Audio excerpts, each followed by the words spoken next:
वृंदावन की रज सद्यो वशीकरण चूर्ण मनंत शक्तिम, अनंत शक्ति संपन्न प्रभु को अधीन करने की सामर्थ्य रखती है। इसलिए पुनः प्रार्थना है, ये हृदयों में प्रिया प्रीतम का चिंतन शून्य होकर के माया में विचरण करने का जो स्वभाव अनंत जन्मों से बना है, इसको बदलिए। तुम किसी का कुछ बिगाड़ नहीं सकते हो, तुम अपना ही पतन करोगे।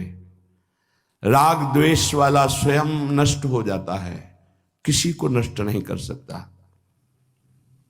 हरिजू की बड़ी कृपा हुई कि हमें सतमार्ग मिला है। हम राग द्वेष की वृत्तियों को मिटाने के लिए रज का सेवन करें। स्नान के तुरंत बाद शरीर में रज का लेप होना चाहिए। रज का सेवन न करने वाला रजोगुण के द्वारा मारा गया, देखा गया, मारा गया, बुद्धि भ्रष्ट हुई, इसका मतलब नष्ट हो गया। परमार्थ से भ्रष्ट हो जाना ही मारा जाना है। परमार्थ का सूत्र यदि हमारे सिद्धांत हमारे जीवन में नहीं, तो फिर वो मृत देह माना जाता है। जिन हरि भगति हृदय नहीं आनी, जीवित सब समानते प्राणी। वो मृत देह माना गया जिसमें शास्त्रीय सिद्धांत के आचरण नहीं और भगवान नाम जप प्रेम नहीं है। कैसे उपासक है कि नाम जप छोड़कर प्रपंच की वार्ता में सुख ले रहे हैं। कैसे उपासक है प्रिया प्रीतम की तरफ से दृष्टि हटाकर किसी और की तरफ देखने की इच्छा कर रहे हैं। अभी समझ में नहीं आ रहा। सिर्फ अपनी कामनाओं की चाह, सिर्फ अपने मनमानी बात, ये जीवन को नष्ट कर देगी। शास्त्र प्रमाणित गुरुदेव के वचनों के अनुसार चलो, थोड़े दिनों की बात है, जलकर पावन होकर श्री जी को प्राप्त हो जाओगे। जब हमारी प्रियाजू कदावा मदा घूर्णदा कर्ण नेत्रा कुलीब हुए वृंदावन श्री रसेन, वृंदावन में रस से विकल हो जाती है, नेत्र प्रेम घूर्णित हो जाते हैं, तो निजांगम मुदा गुंठे तद रजो भी प्रियाली, ऐसे रज लेती है, बड़े प्यार से देखती है, मेरी वृंदावन की रज है। और निजांगम मुदा, आनंदित होती हुई अपने अंगों में वृंदावन की रज का लेप करती है। श्री जी हमारी स्वामिनी जी सुविस्मापिनी भांति राधा, और सखियों को आश्चर्यचकित होकर महिमा का वर्णन करती कि प्रिय सखियों, वृंदावन की रज मुझे कितना सुख प्रदान कर रही है। अगर ऐसी रज से आप वंचित हैं तो आप कैसे राधा चरणारविंद की प्रीति प्राप्त कर पाएंगे। रज शरीर में लगी होगी, एक कण भी अगर लगा है, कहीं भी तुम देश विदेश में हो और शरीर पूरा हो जाता है, तो आप सीधे प्रियालाल को प्राप्त होंगे। ये बड़े बड़े महापुरुषों की बात है। ये रजरानी का अद्भुत प्रभाव है। कहीं भी जाओ, अगर बाहर रहते हो तो तुम्हारे पास रजरानी, चरणामृत और वाणी जी, ये साथ होनी चाहिए। मान लेना प्रार्थना, कहीं भी हो तुम्हारे पास होना चाहिए। जैसे वाणी जी है, कंठस्थ है संपूर्ण वाणी, कोई बात नहीं, वाणी जी साथ है। रजरानी, चरणामृत, ये अपने पास होना चाहिए। अगर हम शयन करते हैं तो हमारे सिराहने चरणामृत, रजरानी, प्रसादी, गुरुदेव की चरण प्रसादी, मोजा, पादुका, यही हमारी तकिया है। ये इसलिए कह रहा हूं, बुद्धि शुद्ध होने के लिए।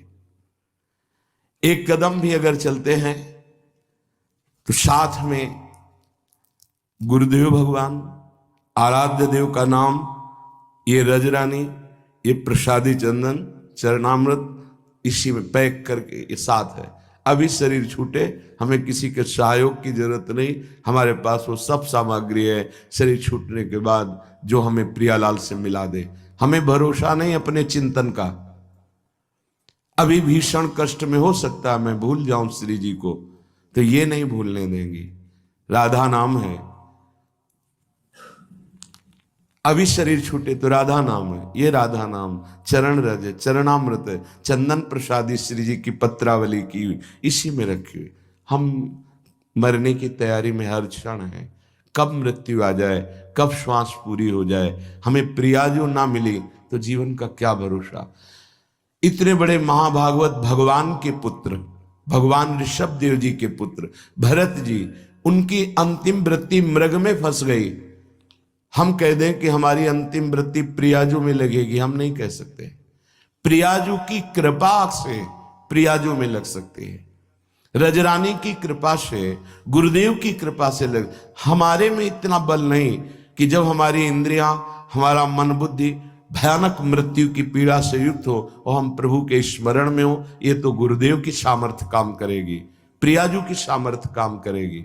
इसलिए कभी भी हम जो उपासक हैं वृंदावन रस की प्राप्ति चाहते हैं, रज के बिना न रहे।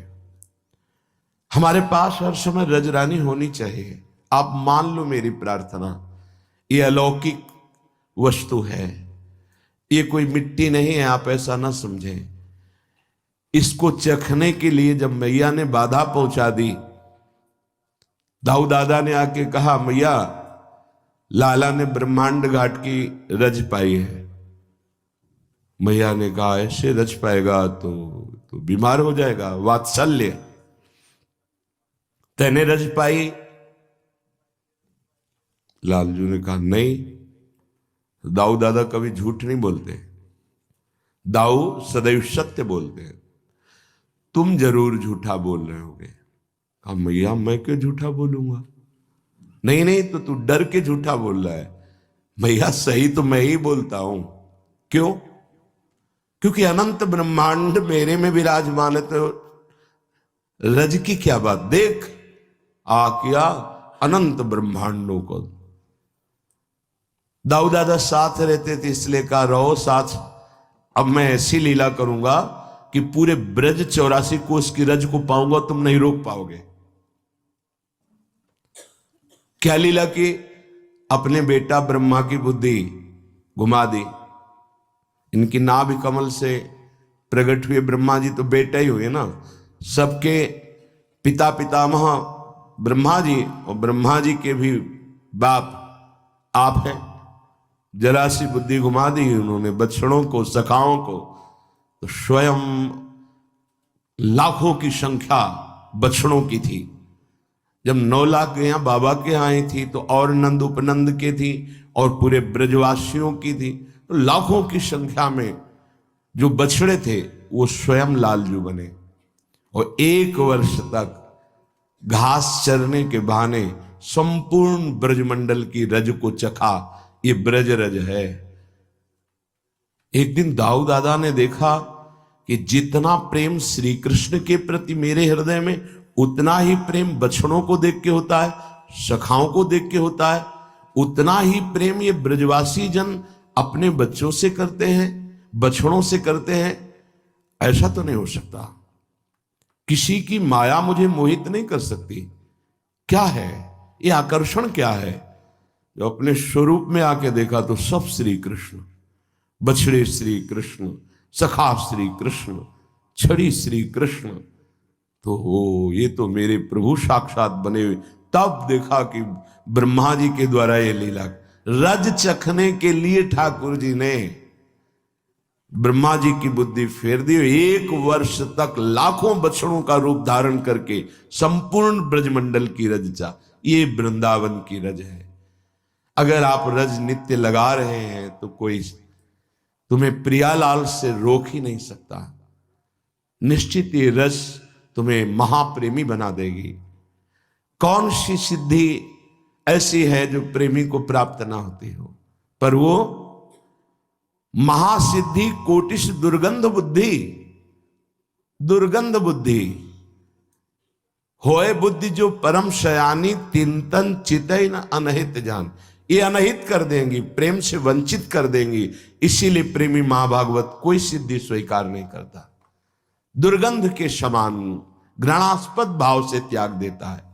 तो जब हमारे आराध्य देव निजांगम मुदा गुंठये तद रजो भी प्रियाली और सुविस्मापिनी भाति राधा आश्चर्यचकित होकर सखियों से वर्णन करती हैं रजरानी की महिमा, तो अपने लोग तो दास हैं, उपासक है।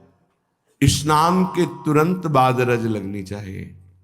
24 घंटे हम रजोभिषिक्त रहे। हर ज्ञान, हर भक्ति का स्वरूप आपके हृदय में प्रकाशित हो जाएगा।